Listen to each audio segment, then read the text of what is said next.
নমস্কার, তোমাদের সকলের প্রিয় পাঠশালায় আরেকটি নতুন ক্লাসে তোমাদের সকলকে জানাই স্বাগত। আজকে আমি তোমাদের সাথে আলোচনা করব তোমাদের সেকেন্ড ইউনিট টেস্টে গণিতের কিছু গুরুত্বপূর্ণ প্রশ্নের উত্তর। আমি আজকের ক্লাসটি শুরু করার আগে বলতে চাই আমার সকল সাবস্ক্রাইবারদের এবং আমার সকল ভিউয়ারদের অসংখ্য ধন্যবাদ জানাই, এবং যারা এই প্রথম আমার চ্যানেলটিকে ভিজিট করছো তারা অবশ্যই আমার চ্যানেলটিকে সাবস্ক্রাইব করে পাশে থাকা বেল আইকনটি প্রেস করে অল নোটিফিকেশন অন করে দিও, যাতে সকল ভিডিও আপলোড করার সাথে সাথেই তোমাদের কাছে তার নোটিফিকেশন পৌঁছে যায়। আমি আজকের ক্লাসটি শুরু করতে দিচ্ছি, সকলে মন দিয়ে দেখে নাও। দ্বিতীয় পর্যায়ক্রমিক মূল্যায়ন 2025 শ্রেণী তৃতীয়, আর বিষয় গণিত, পূর্ণমান 30, সময় 1 ঘন্টা। আমি তাহলে আজকে ক্লাসটি শুরু করে দিচ্ছি, তোমরা সকলে মন দিয়ে দেখে নেবে এবং বাড়িতে এই প্রশ্নগুলো ভালোভাবে প্র্যাকটিস করবে। প্রথমে দেখো বলেছি শূন্যস্থান পূরণ করো, যে কোনো 10টি, আমি প্রত্যেকটি লিখে দেবো। প্রথমে যেহেতু যে কোনো 10টি বলেছে তাই এখানে 1 নম্বর করে আছে, 10 নম্বর আছে। ভাগশেষ সর্বদা ভাজকের থেকে ড্যাশ হয়। ভাগশেষ মানে ভাগ করে শেষে যেটা থাকে সেটা বলেছে কি ভাগশেষ সর্বদা ভাজকের থেকে কি হয়, ছোট হয়। এটা তোমাদের আগেও আমি করিয়ে দিয়েছি। তারপর বলেছি 2 টাকা 20 পয়সা সমান ড্যাশ পয়সা। আমরা কি জানি 1 টাকা সমান 100 পয়সা, তাহলে 2 টাকা সমান 2 গুণ 100 যোগ 20, তাহলে 2 100 200 যোগ 20, তাহলে কি হবে 220 পয়সা।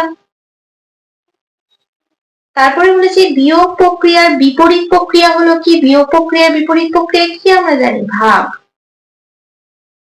তারপরে একটা আছে দেখো 504 পয়সা সমান ড্যাশ টাকা ড্যাশ পয়সা, তাহলে কি হচ্ছে 5 টাকা 4 পয়সা হবে।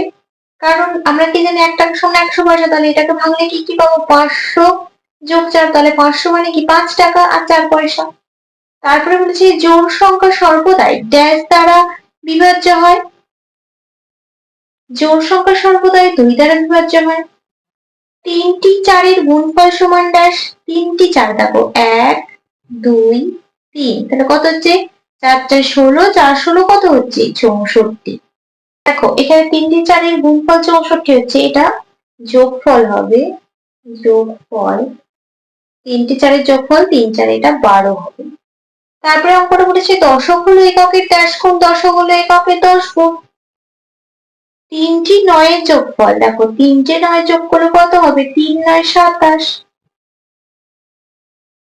21 থেকে 6 বারবার বিয়োগ করা যায়, কতবার, দেখো আমি এখানে বিয়োগটা করে দেখাচ্ছি, 21 আর 6, 6 7 আর 9 10 11, আবার 6 দিয়ে 7 আর 9 10 11 13 15, আবার 6 দিয়ে 7 আর 9, দেখো এখানে আর তো 3টা যাবে না বিয়োগ করা, তাহলে 1 বার 2 বার 3 বার।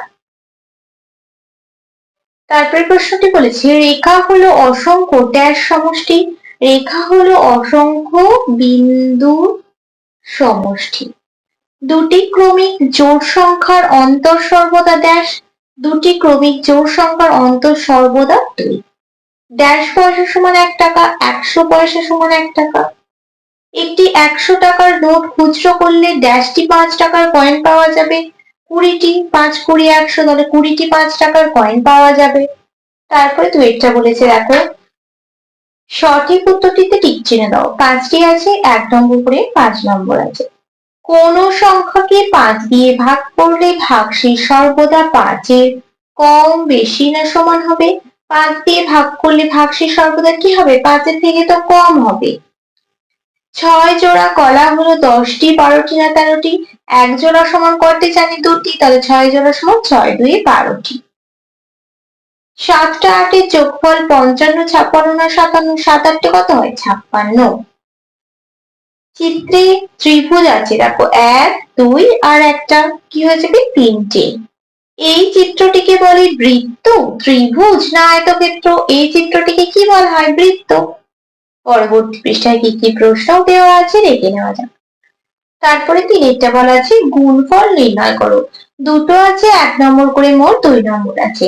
দেখো আমি একক দশক লিখে গুণটা করে দেখাচ্ছি।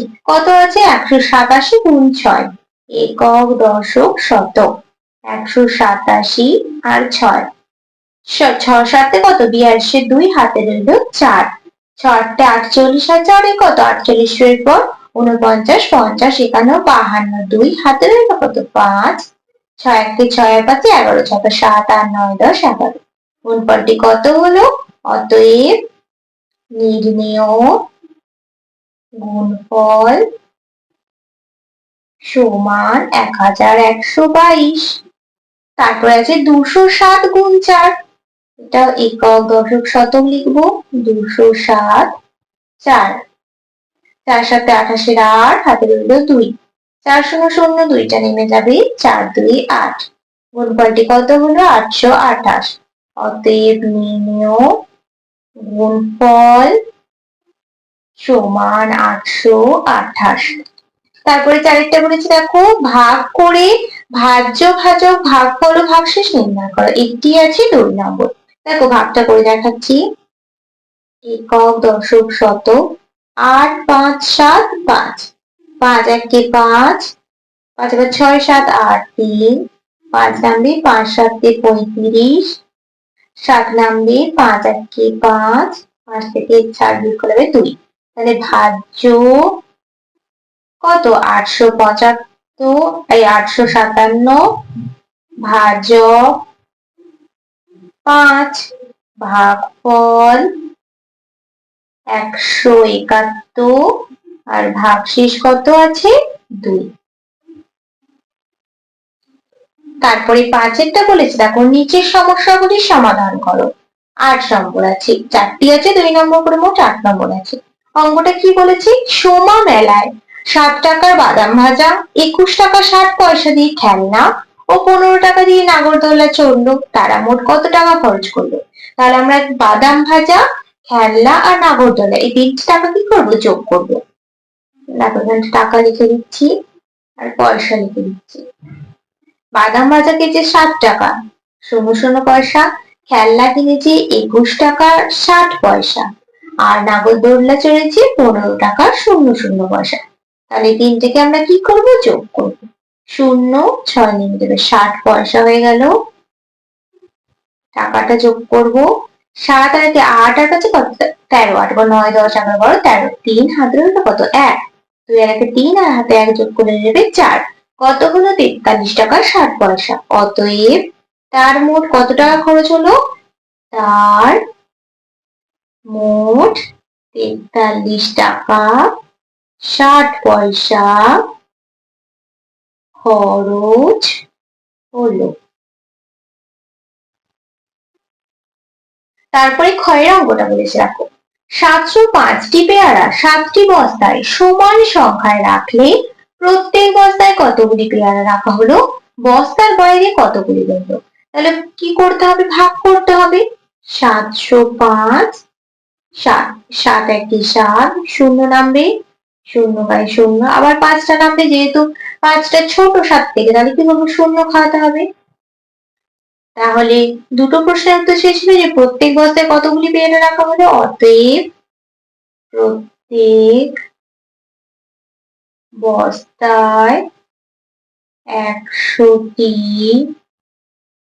করে পেয়ারা রাখা হলো। বস্তার বাইরে কতগুলি রইল? 5টি। বস্তার বাইরে 5টি রইল। আশা করছি তোমাদের অঙ্কটা বোঝাতে পারলাম। তারপরে গয়ের অঙ্কটা বলেছে দেখো, পুকুরের পাড় বাঁধানোর জন্য 7 জন মানুষকে কাজে লাগানো হয়েছে। প্রত্যেককে 135 টাকা দেওয়া হলো। মোট কত টাকা দেওয়া হলো? এটা তোমাদের দ্বিতীয় পদ্ধতি, প্রথম পদ্ধতি এই নিয়মে করে দেখিয়ে দিচ্ছি, দেখে নাও। তাহলে কি করতে হবে? 135 গুণ 7 করতে হবে। তাহলে প্রথম পদ্ধতিতে আমরা কি করব? প্রথম পদ্ধতি 135 টাকে ভাঙবো, কি কি পাবো? 130 আর 5 পাবো।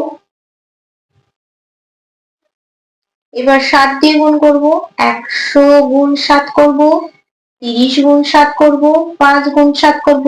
7 100 700, 30 আর 7 গুণ করলে কত হবে? 210, 5 7 35। এবার 700, 210 আর 35 যোগ করব, 5 3 আর 4, 7 আর 2 9, কত হচ্ছে? 945। এবার দ্বিতীয় পদ্ধতিতে কি করব? এই গুণটা করব। দ্বিতীয়